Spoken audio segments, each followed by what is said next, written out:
Hello, my name is Ray Lopez, and I'm your City Council representative for District 6.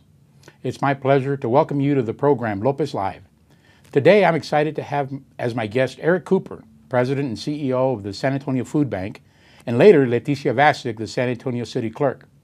On today's show, we'll be discussing what the food bank is doing for our community, information about boards and commissions, and how to obtain a passport, and all kinds of very fun stuff. Now I'd like to welcome to the show Eric Cooper, my good friend. How are you, sir? Real well. Thank you, Councilman Lopez, for having me on. Oh, are you kidding? I love what you guys do. And I know that we all think that this is about to become your busy season. When I know better, I know that you guys are busy all the time. Hunger, food, and all the issues, social issues that are associated with homeless and hunger and all those kinds of things you guys deal with on a day-to-day basis, and you are a hero, sir. Oh, well, thank you. Back at you. I mean, so you know we eat every day, and hunger is a 365-day-a-year issue. Right. But we are coming up to the season where everybody kind of recognizes it more than normal, you know, with the holiday season coming up and all those kinds of things. What are some of the things that are going on at your place?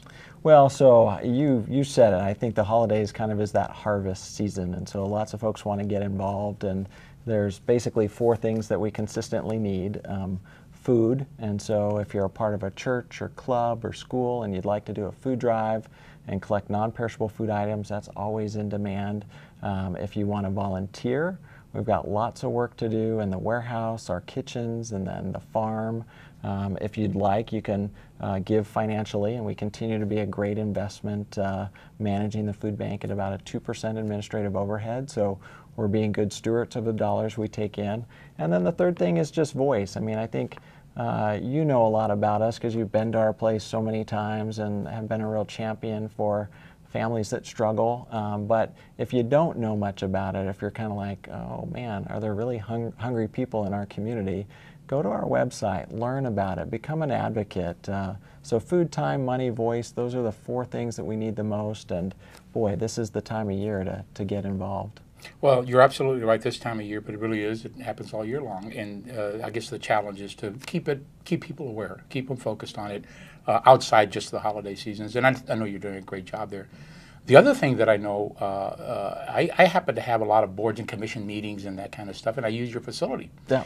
And I invite my leaders to come there and have our meetings, and then we ask your team, your gourmet team, to provide lunches for us or dinners or even cater to us in different events. Tell us a little bit about that enterprise and how that's coming along. Well, again, Ray, you've been such a great advocate for us, and it really is a privilege to be located in District 6. Well, we claim you as our own, but I know that you're not exclusively mine. Right, no, it is, and we're proud of that. And you know, the San Antonio Food Bank has a program called our Community Kitchen where it provides meals while providing a training opportunity. So for those in need, they'll be receiving the food that we're cooking on a daily basis. But we're taking individuals that are unemployed and needing skills into the kitchen, and they go through 18 weeks of culinary arts training.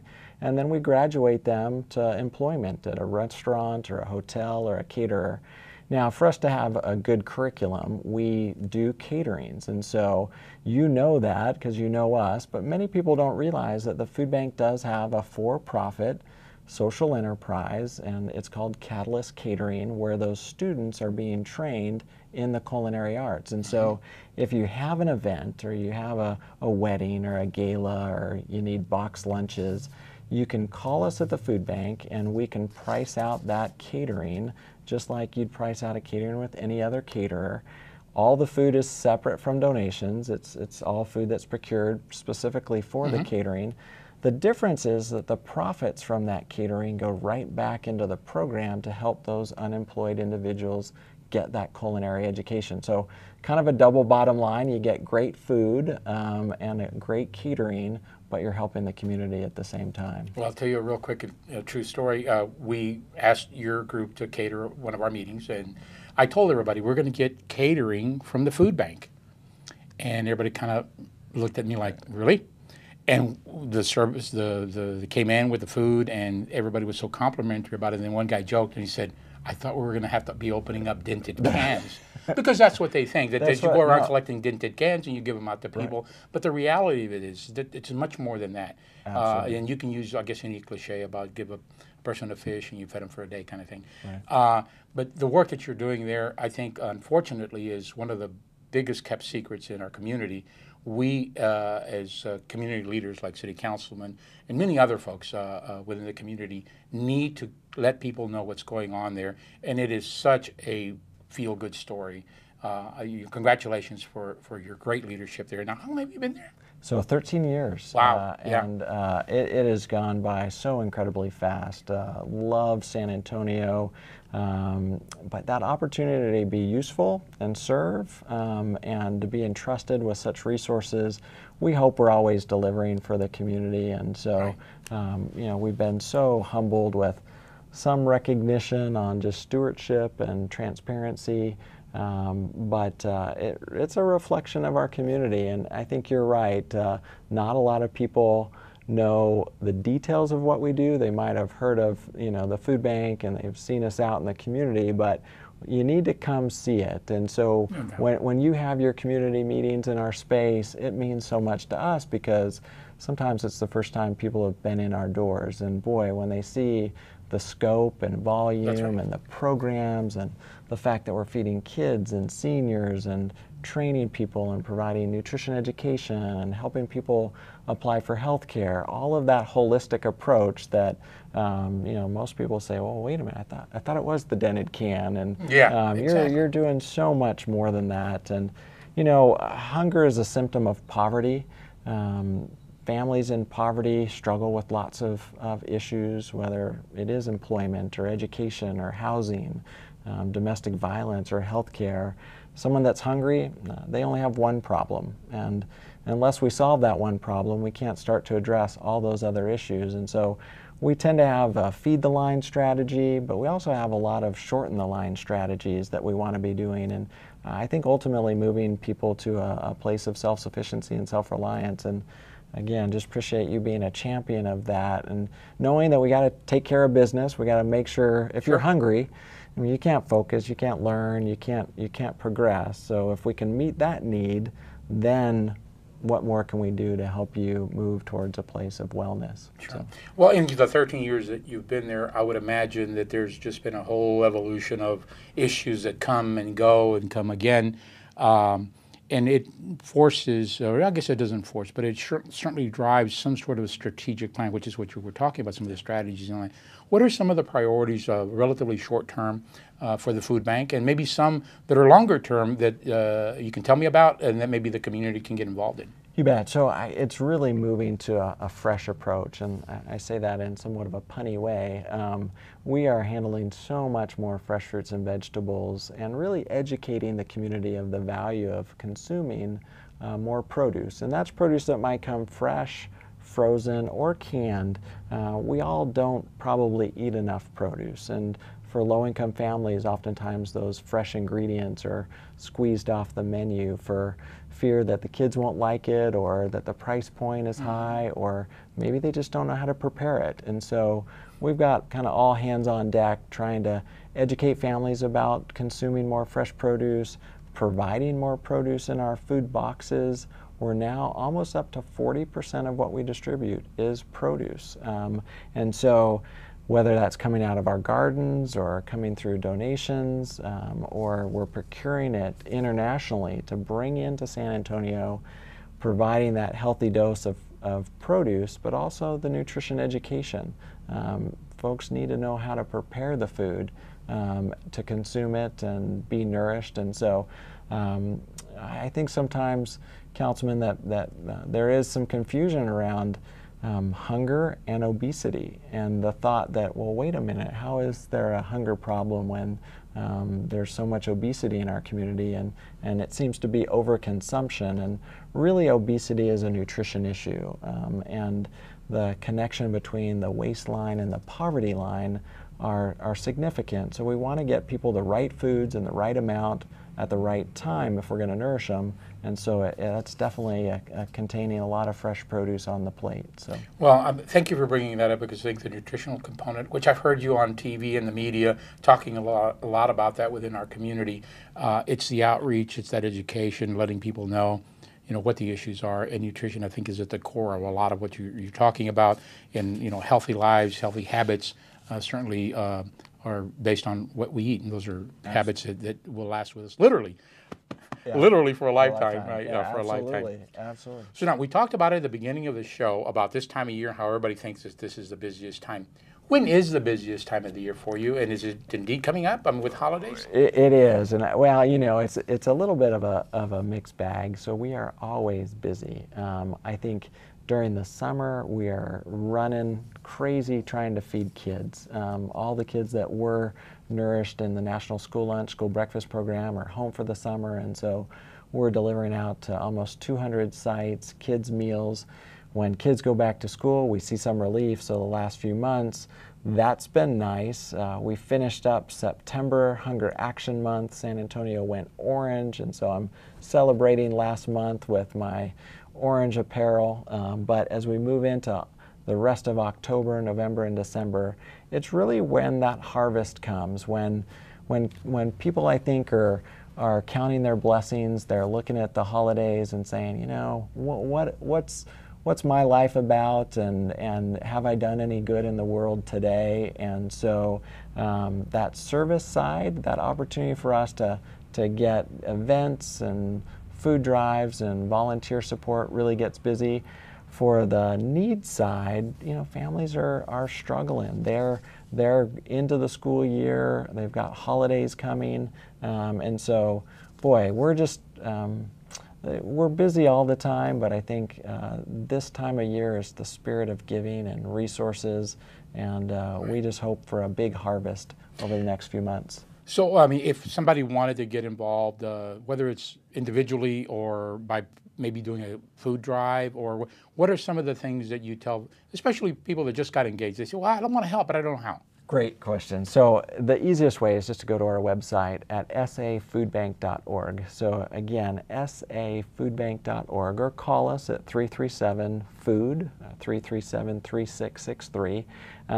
You'll learn about all of the different opportunities to get involved. And, I always get the question, we want to come volunteer, but can my kids come? And the answer is yes. All ages are welcome at the food bank. We really believe that we serve the entire community. And so as parents that are trying to teach their kids service and selfless pursuits, and maybe help them understand that maybe their trials and struggles are not as big as maybe others in our community. So come out, bring your kids, bring your family. If you're a part of a church group, a club, you want to bring your company, we need volunteers. And so learn about the opportunities and schedule on our website. But the point is act now. We're open in the evenings, we're open on the weekend. We really try to accommodate our community's interests and desires to get involved, and try to make it really easy. Well, we're going to work on making sure that you stay extra busy and make sure that this notification goes out to everybody. But thank you for being here, and stay with us. We'll be right back after this short break to talk about boards and commissions and how you can obtain a passport.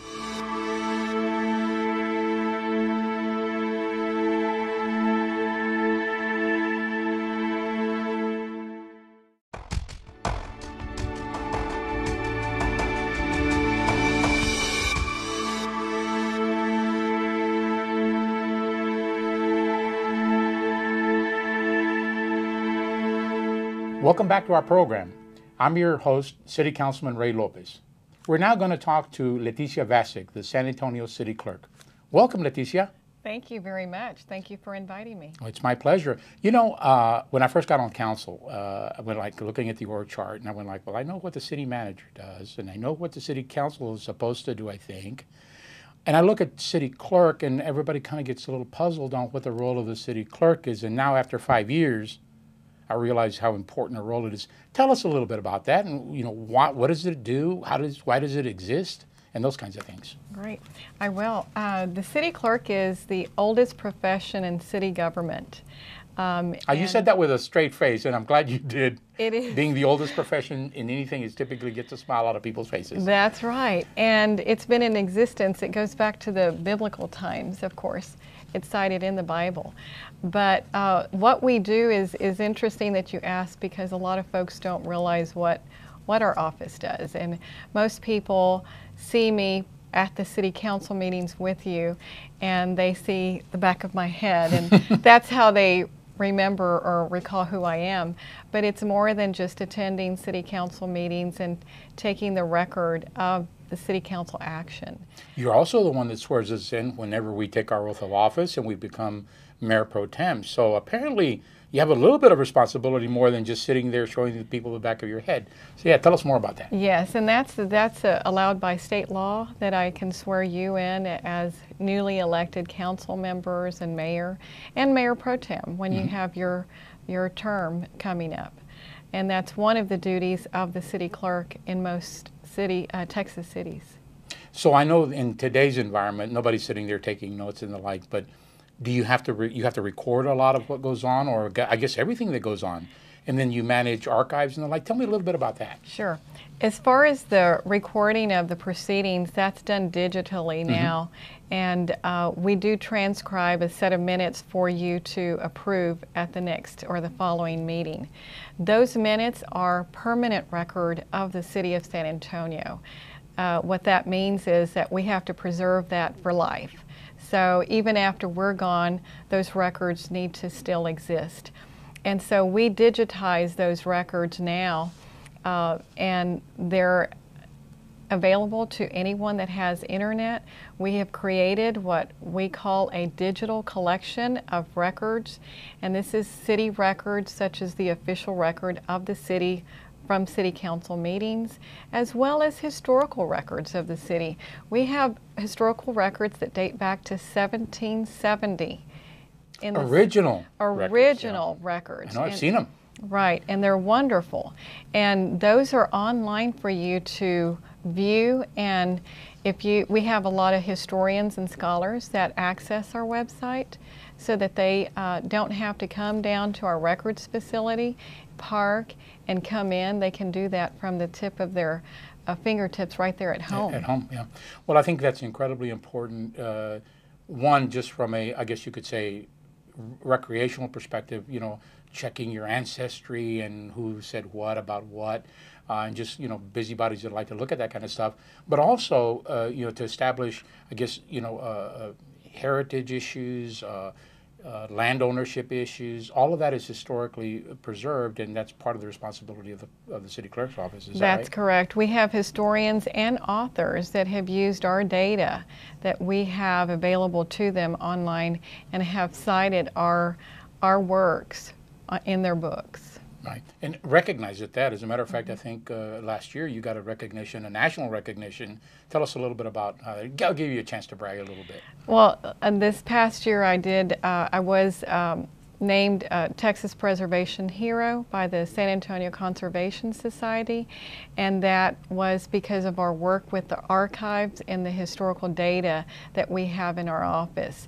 We put together a digital collection first and foremost, and secondarily we hired the very first archivist here at the City of San Antonio to keep those historical records and preserve them. Wow. Yeah. Again, I think most people that just say, well, that's a city clerk, they just run around doing clerk stuff. The reality is you're an integral part of, taking history, recording history, and then saving it, for it to be available for other folks. Right. And I know part of that history really has to do with, us being able to validate that we're citizens, that we are registered, and all that kind of stuff. A lot of what you do has to do with that, including passports. That's correct. Which I think most people don't realize that, what we've done here at the city in the last couple of years under your leadership. Tell us about your little passport initiative that's turned out to be a really, really cool deal. Sure. And first I need to thank you and the mayor and council for allowing us to do this, because if it wasn't for your leadership, we wouldn't have pursued this. But you allowed us to pursue with the State Department a passport acceptance facility. And so we did become a passport acceptance facility at the City of San Antonio in 2010. And so for the last 4 years, we have provided that service to anyone, and you don't have to be a citizen of San Antonio to receive the service. It can be anyone that needs to apply for a passport or apply for a renewal.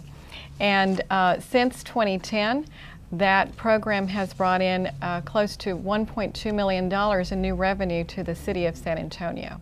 And everybody certainly recognizes how important the function is, but for it to actually be generating revenue is almost a novel idea in any government, and certainly city government. Sure, and I recognize that when I initially had to apply for my children's passports, back in the day they were children, and I made an appointment at the U.S. Post Office, and I was canceled twice, and I thought there's got to be an easier way to do this. And when I sought the service out, I said this will be great for the citizens. And particularly now with post 9/11, virtually any international trip, and many of us here in South Texas travel to Mexico.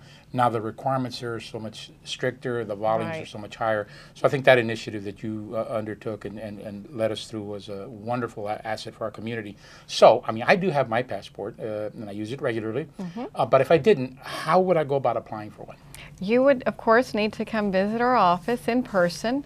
You would need to bring proof of citizenship and proof of identification, as well as the application.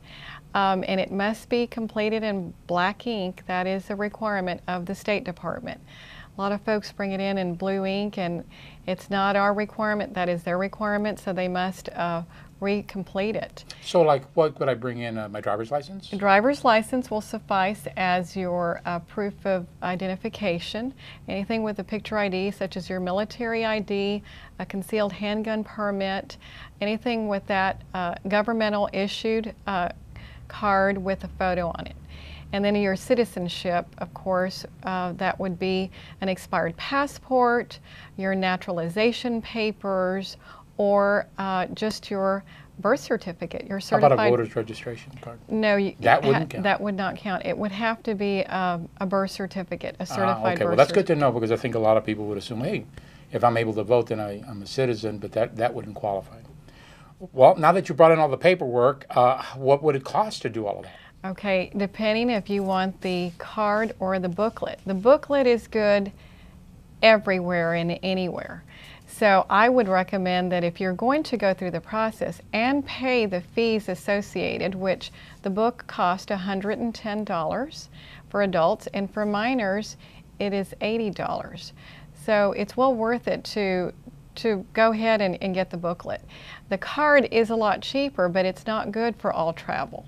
So the card cost for adults, that would be $30, while the minors would pay $15. And generally, what are the limitations on where they're good and not good? The card is not good for international air travel. Oh, okay. So if I'm going to Mexico, that'd be okay. Right. If I'm going to Canada, perhaps. I guess Canada doesn't require it. Yes, it does. Yeah, when you come back and enter. Come back in, you have to show. Okay. Yes, sir. So it'd be like that. But if I was going to Japan or Spain, that'd be a little bit. But if you don't want to worry about it, just get the booklet. Yeah, that resolves the whole issue. Right. And so if I were today here standing with all of my paperwork, and I had my money and everything was taken care of and everything got executed today, about how long would it take for me to get that? Regular service takes about 4 to 6 weeks. We do provide expedited services if you so choose. An expedited service, the fee is $60, and that's paid directly to the U.S. Department of State. And that's because it takes about how long again? 4 to 6 weeks regular, but with the expedited, you bring that down to 2 to 3 weeks. So if you need it sooner than 4 to 6 weeks, you better be prepared. That's or right. you should have come earlier, you right? Should have one come or the other. Right. Now, there is another solution for those people that are going to travel within the next 2 weeks and can't even get emergencies, perhaps, yeah. Right. You can drive down to the passport acceptance office in Houston. Okay. And in often cases, and certainly our proximity to Mexico, oftentimes an emergency, perhaps a death in a family, something like that, and maybe that is not poor planning, it really was unexpected emergencies could happen. Right. And so you got your money, you got your application. Now, I do remember this. I had to bring in my mugshot. I had to bring in a picture. Okay. So where do you take the picture? How does that work? You have to In walk in with order, that as in well? order to resolve that and to provide excellent customer service, we can take your photograph in our office. Ah, okay. And for a small fee, you pay us instead of going to one of the local grocery stores or one of the other stores that offers that service. Yeah, yeah. Well, I know that that was always the issue. In my case, it was easy. I just got up there. They snapped a picture. My wife, on the other hand, wanted to have a retake several times, and I'm assuming that you will also do the vanity Of course. considerations, because that's always very important what goes on your passport. That's right. Well, there's a lot of things that your office does that are incredibly important to our city, and certainly passports and managing our archives and our records are very important. The other thing that I know that you manage, and we talked about it at the beginning, where you actually swear us in as council members. You Right. swear us in as, for example, Mayor Pro Tem. You execute by oath various different types of oaths that we have to take. Mm-hmm.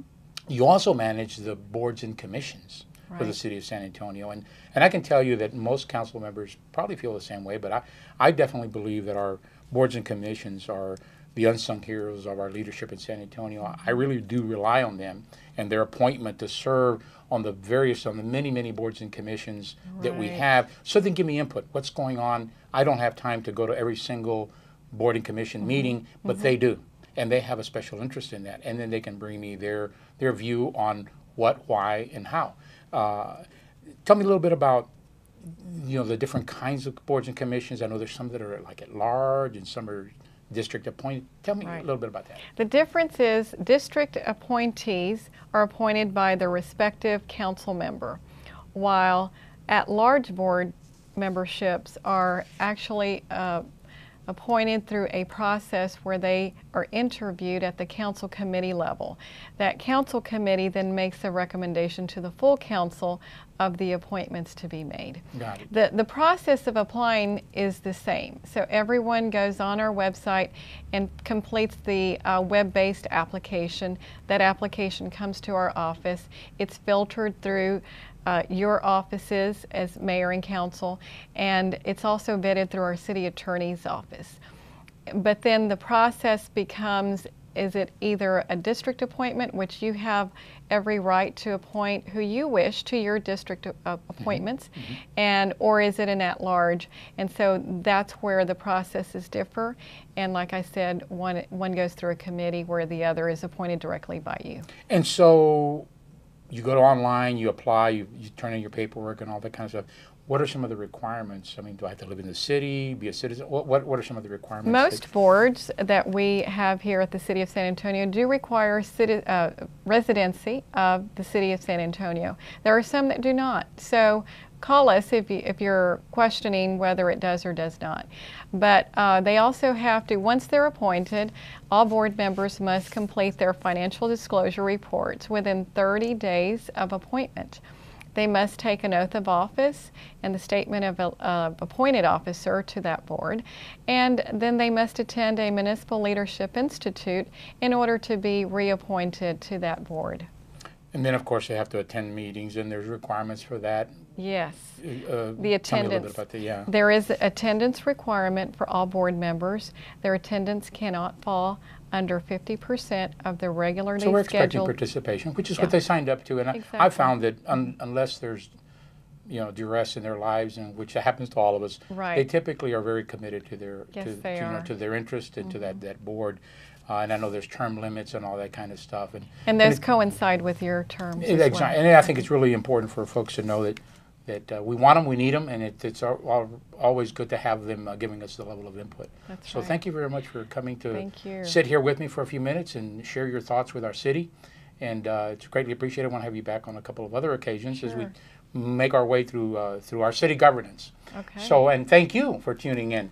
I'd like to thank my guests for taking the time to provide us with such great information about the San Antonio Food Bank, boards and commissions, and how to obtain a passport. I look forward to our upcoming shows, and until next time, I'm your City Councilman, Ray Lopez. Thank you, San Antonio.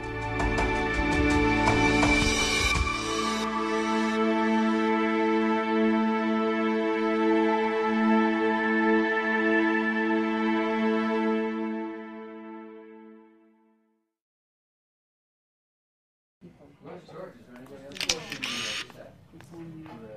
Establish how to. You might